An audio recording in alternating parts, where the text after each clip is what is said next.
Hello, this is Damaris, and I'll be doing a video on doing what to do assignment. So I started in May, and I started working on my special project proposal and attended meetings in June.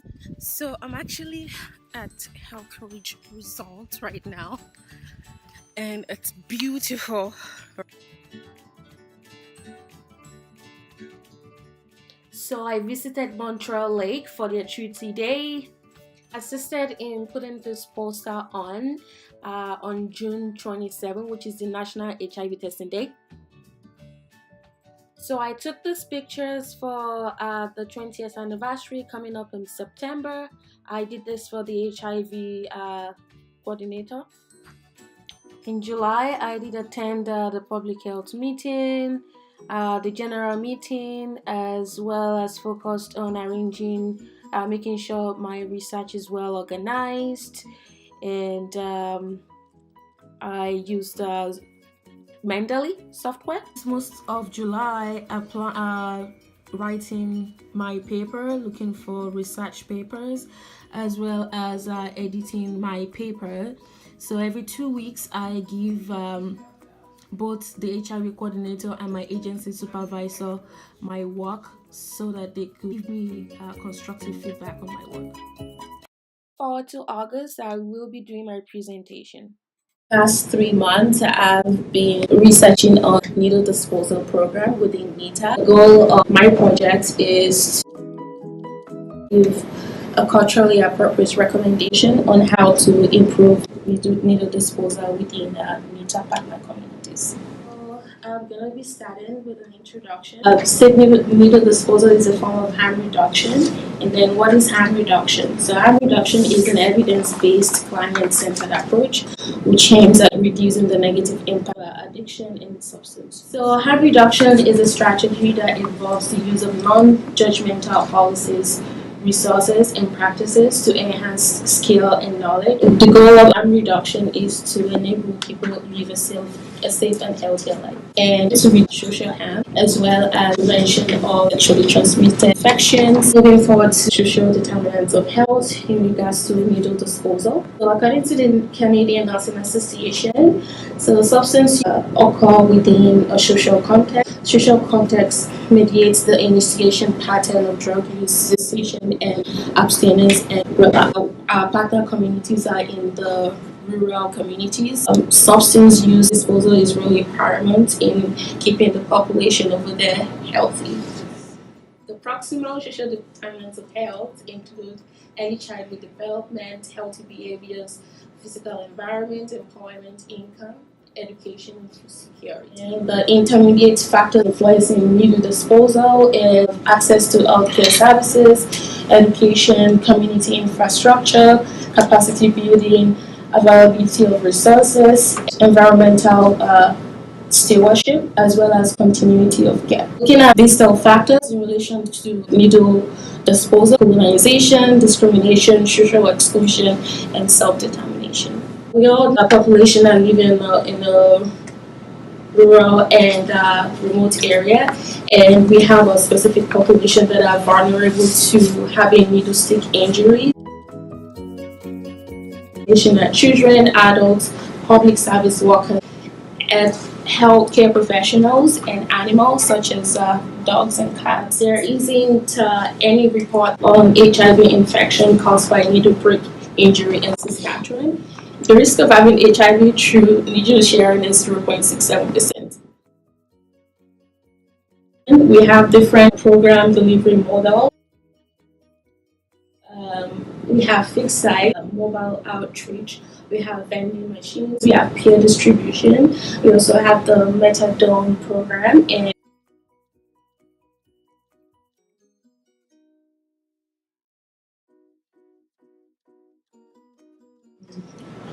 fixed site and mobile outreach, they sort of go hand in hand. The disadvantage fixed site is it's only in terms of their hours of operation, it's not sort of like a 24-hour service. For people with limitation to fixed site.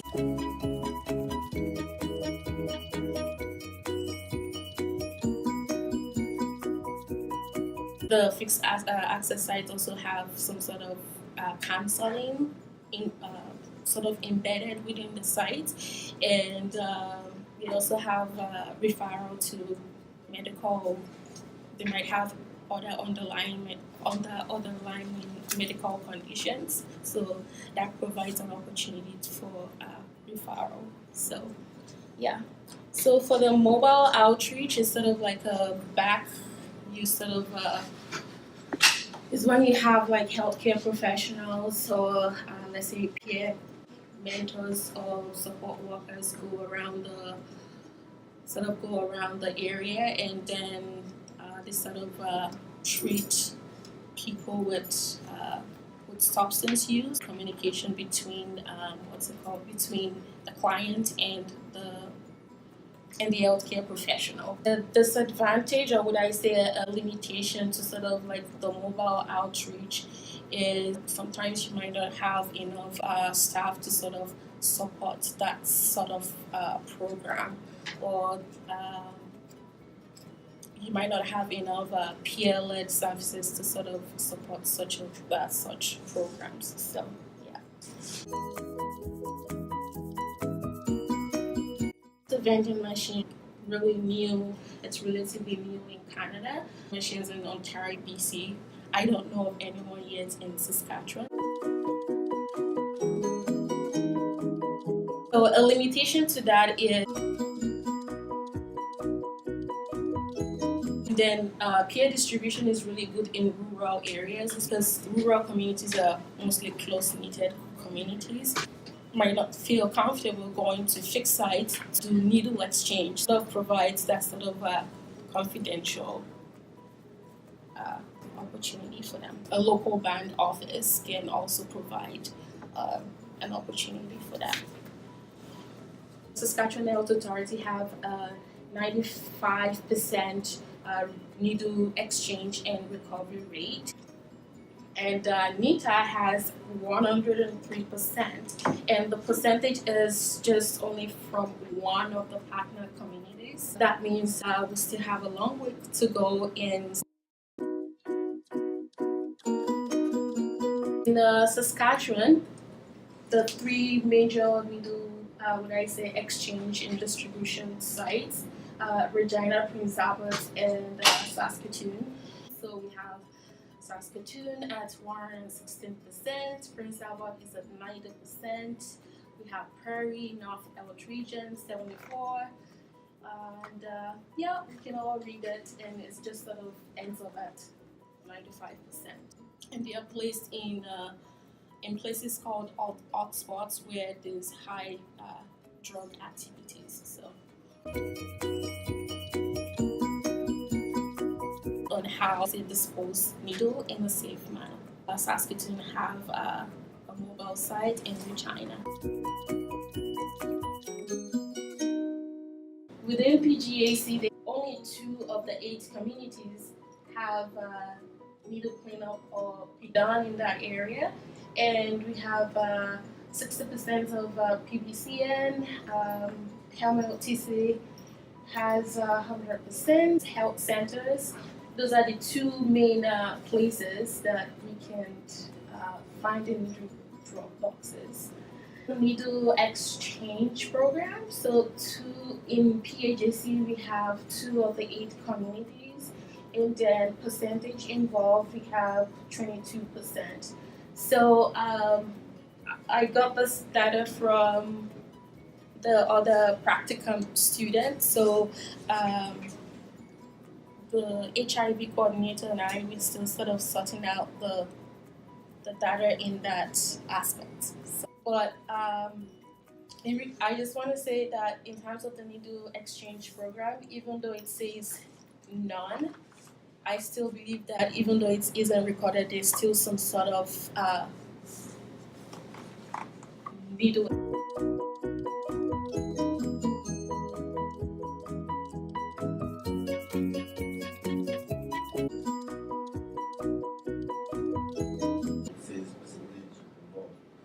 Actually merge those 2 into one law. Okay. So if you say 25% for PhD, for example, you can put in bracket 2/8. Okay. Then you eliminate that. Okay. And then other little drop off box. Yeah. Community involved for PGC is one, but participate involved we said nothing. Said it was like that. So Okay. if you have 11 communities in PGC and one is involved in having little drop off, I think you already have a percentage there. Okay. 1 over 11. Okay. I can see what I'm back from Pelican. So the idea is this slide will then help the nurse managers to see where they're at and then how can they set a goal to increase the percentage over X number of years. That's what I mean. So that will be the importance of this slide. Yeah, I will talk to. I'm not communicate with them because they're always talking about this particular table. So, yeah, I'm gonna sort that out. But it's a very good summary. I mean, Yeah. lots of good information you capture. And again, this, like you said, you're right, this may not truly reflect what is happening. Yeah. It could be, lack of data collection. Yeah, I think that's the main thing too. Yeah, so things might be happening, data are being exchanged, but they are not actually keeping track, they're not actually keeping data. So this can actually prompt them to develop ways of actually capturing data that will help feedback into the program. Yeah. Thank you.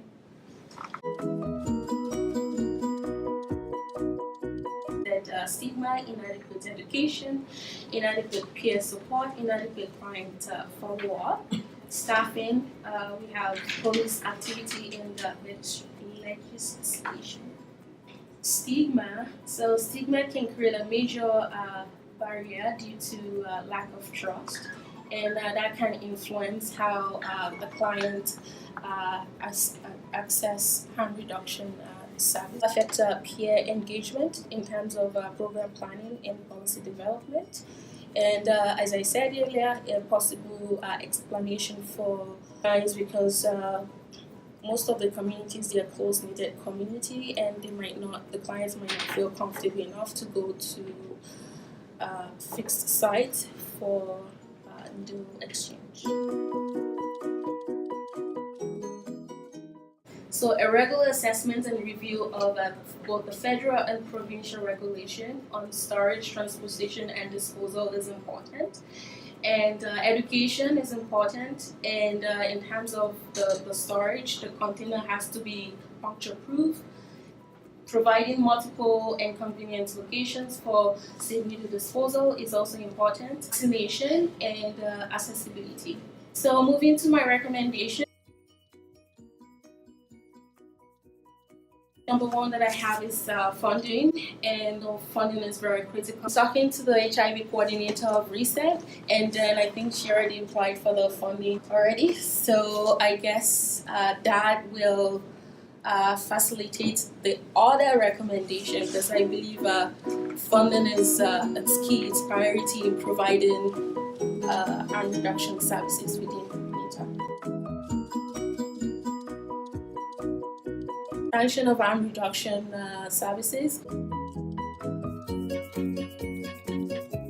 Very innovative approach. So I guess moving forward, we can see how the visibility of vending machine can happen within NITA, and looking at what are the safety concerns in having that vending machine, and is it going to be vandalized? Where is the appropriate location for putting them? And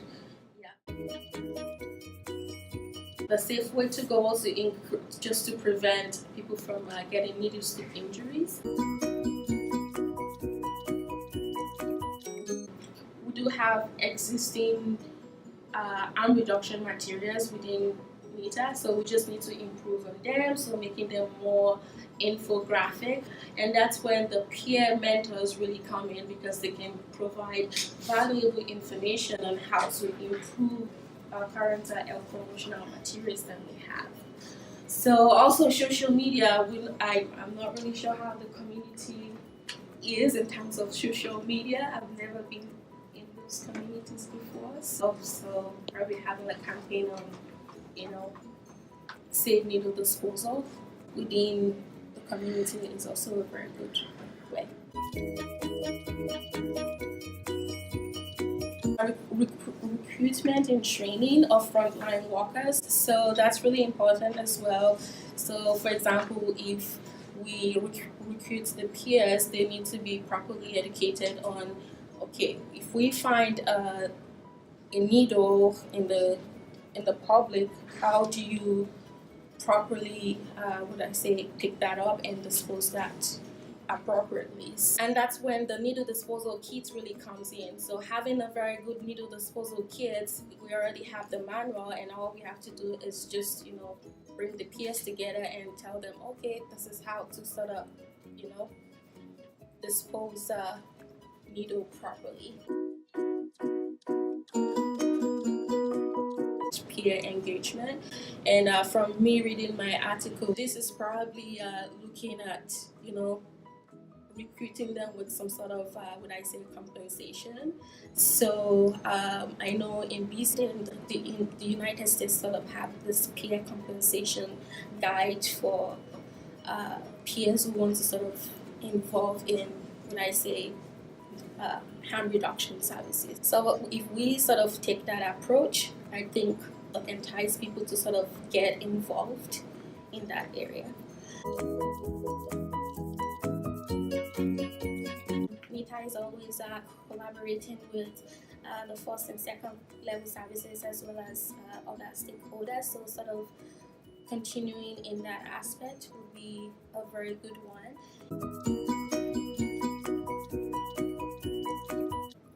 Indigenous practices.